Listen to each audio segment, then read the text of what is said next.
This is the Earth, one of the minor planets of an average-sized star called the Sun. It is also your home. How good a home it will prove to be in the future, how well it will continue to serve you and your children, depends upon you and upon how well you look after it. Up to now, you haven't taken very good care of it. The time has come to take a very careful look at the fortune which you have inherited, because this legacy will not be given to you a second time, and you have been steadily whittling it away every single day of your life. Where did it come from? Once upon a time, there was no life upon the land.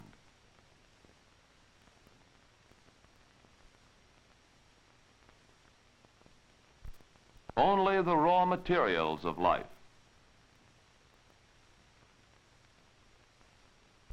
Water, air, sunlight, and rock.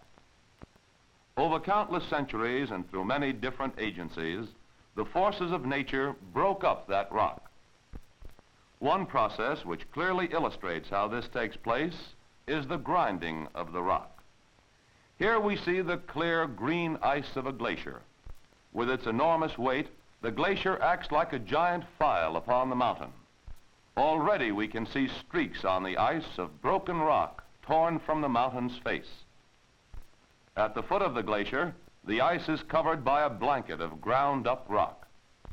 As the ice melts, rock particles are released, as we see here. They are dropping into a glacial lake, later to be carried downstream and ground into ever finer and finer size by the action of the water. Here a glacial stream carries the ground-up rock into a clear brook, later to be deposited in beds of sand or silt. Tiny lichens gain a foothold even on the face of a barren rock. Acid from their roots dissolves the minerals from the rock. These lichens absorb moisture from the air. They grow, reproduce, and die. The organic matter of their remains mixes with the sand or silt to produce the first soil, a seed bed in which higher forms of plants can grow. These in turn die and contribute their substance to the seed bed until on a bare rocky ledge we find organic matter deep enough to support a small tree. These simple plants have enacted before our eyes a most astounding drama. They have taken dead inorganic rock and air into their own living bodies, and here is the miracle of life, the birth of a plant. As dynamic and as demanding as the human race itself, this sprouting bean turns greedily toward the sun for its nourishment. The green coloring matter in its leaves, known to us as chlorophyll, has the power to harness the sun's energy and to build it into life. As the leaves turn toward the east to catch the morning sun, so also they follow the sun until it sinks in the west. When this plant dies, or when an animal dies and decays, it contributes by its death new and vital combinations of elements to the soil. Insects, millions of them to the acre, break up the dead plant, mixing it into the soil.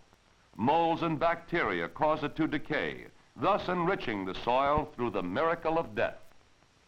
Underground, the worms do their part by eating the rock particles, digesting them, and casting them upon the surface, replacing the minerals used up by the plants.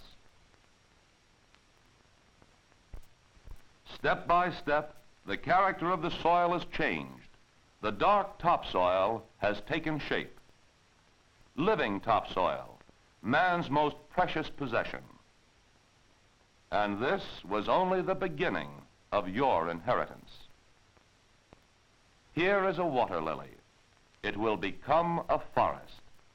For through the ages, these lilies died and added their substance to the bottom, which rose until shallow water plants like the pickerel weed and the maiden cane grass came in to crowd them out and add to the mire in their turn. Cypress trees, too, grew in the now shallow water. They died, filling the lake bottom until it rose above the surface. And now, different trees, better adapted to this drier ground, came in to crowd out the cypress. Trees which later gave way to the so-called climax species of the permanent forest. From a water lily to a forest. Gradually we see emerge a vast pattern or plan of nature, the dependence of the new life upon the death of the old. And this too was part of your inheritance. These are steelhead trout, driven by nature's urge to do battle with the river. They have come from the Pacific Ocean and are now fighting their way upstream to the quiet spawning grounds above. Fighting and failing and returning to the fight again and again. Nature's plan and operation in all its violence and beauty. The gallant battle of these fish is just as much a part of nature's balanced order as is the evolution of the lily to the forest. This, then, is your inheritance. First, the life-giving topsoil. Then came the plants, the basic source of food for all higher forms of living creatures. Then the forests, which protected the soil and helped to build it. And the clear, fresh waters, the arteries of life flowing out of the forests which stored it. And animal life, too, in all its infinite variety, each creature in its turn depending upon the topsoil, upon the plants, and upon the grasslands, upon the forests and upon the water, and upon other animals for existence. And each form, however great or small, contributing by its life and by its death to the total but ever-shifting balance of nature. All this became your legacy. And now mankind began to make his perilous way on this new earth. He learned to make weapons, and he not only found food for himself, but he protected his offspring successfully against all enemies. And so his numbers grew. With a growing sense of beauty, he developed his first arts and skills. And the age of pottery came to China, and copper to Troy and Greece, and bronze to Sweden and France, and Central Europe knew the fabulous worth and power of iron. And now his progress began to accelerate out of all proportion to the progress of the past. For with the age of iron began the dawn of modern civilization. Spanning the continents and oceans, his numbers now multiplied over the face of the earth, for man had become the paragon of animals. He constructed tools that help him gain a living from the earth. Hoes, plows, rakes, harrows, harvesters, dredges,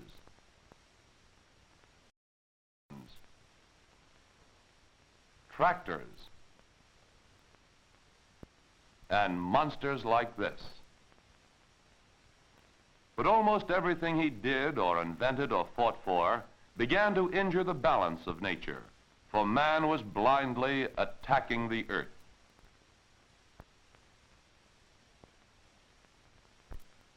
Man cleared the forests from much of the land and when the forest was exhausted, he moved on. In the early days, knowing no other way, he burned his clearings and moved on. He exhumed the mineral riches of the earth and moved on. He decimated wildlife and moved on to better hunting grounds, and always to new and unexploited land. And wherever he moved, whatever continent he visited, he rarely understood nature's patient and orderly system of conservation. He was too busy to notice, or too careless, or too ignorant, or too greedy. But the good earth he inherited could do only so much work and no more. But too often men cruelly overworked it, taking too much from it in too short a time, whether it was trees or crops or wild animal life, leaving it weakened, exposed, and vulnerable. But nature struck back in swift retaliation. And after man had moved on, the ruin was often made complete by the undeterred fury of the wind. And the land rose up into the air. The protecting forest is gone. The soil is torn from the watersheds. Floods roar down the valleys and over the once fertile fields. The water which promised life and abundance to the land below has now become a frightful instrument of destruction, drowning the land. Erosion, grim monument to man's misuse of the land, claims vast areas of the world's productive surface each year, each day, each minute. This was once a forest in China. This was a cotton field in Arabia. This was a farm in Tennessee. This was good grazing land in New Mexico. This is death, the final harvest of ignorance, of carelessness, and of greed. We do not know exactly how much of the productive land of the world man has destroyed.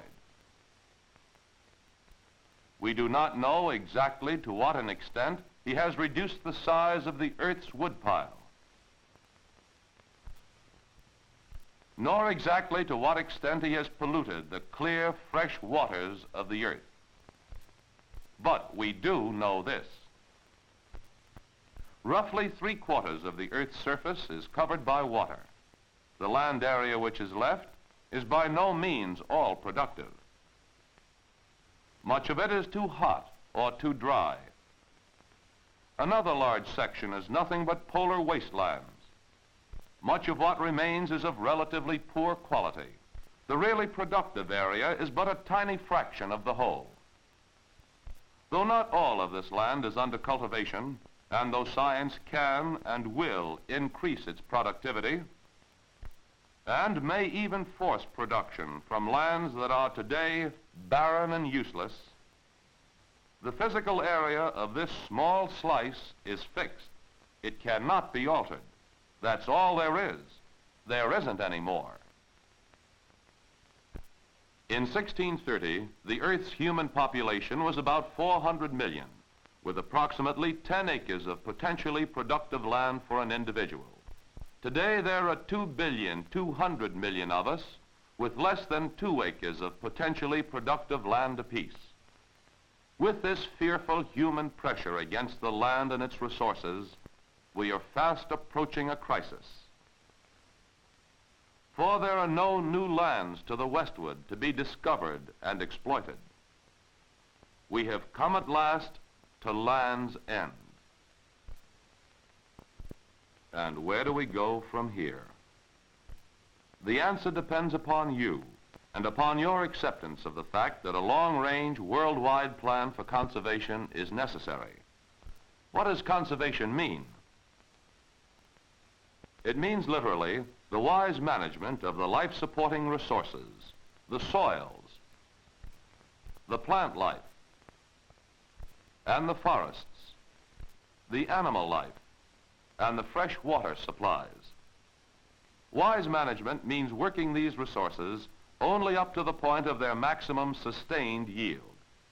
Nor should we ever for one moment forget that these four great life-supporting resources are dependent one upon the other. For topsoil cannot produce crops without water. The earth cannot hold and store water without forests and grasslands. Animal life, too, is necessary to give the soil its productive power. All are part of a vast chain of life. And upon those links depends the existence of the entire living community. Today, the threat of hunger menaces 1/3 of the world's population. Yet each year in this country alone, we are losing the equivalent of nearly 500,000 acres of land which our rivers carry down to the sea. Each year our water tables are lower than the year before. Each year we are losing to axe and saw and to fire and pest 3 trees of saw timber size for every 2 that grow. It is time for every American citizen to find out and to understand what is happening to his land, to understand and accept the fact that man must live on the earth and live with it, to realize and act on the need for a system of orderly management. The problem can be met. The decision of want or plenty depends upon you, not upon your stars, not even upon your science. For science has not yet proved a substitute for the elemental workings of nature. Our transport may bring San Francisco and London as close as tomorrow's breakfast, but you can't get food from land like this. Our cities may have the tallest buildings of any cities of the world, but there are no vitamins in this kind of earth. Our army may have every available weapon for defense, but you can't grow beans from cracks in the soil. It's a fine morning and it's a good land, America, especially for children.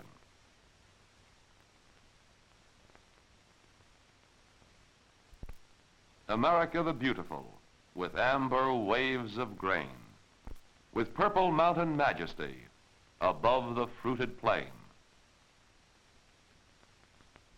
Yes, it's a good land, America. At least it was.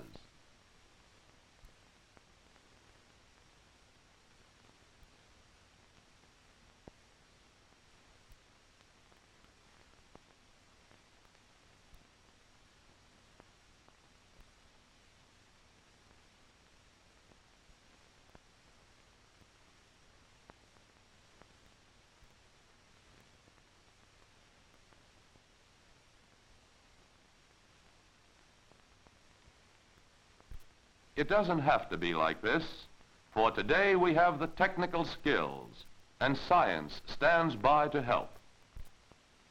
And these young people don't seem worried. They have faith and hope in America, just as they have in their parents. You are their parents, and you hold their future and their inheritance in your hands.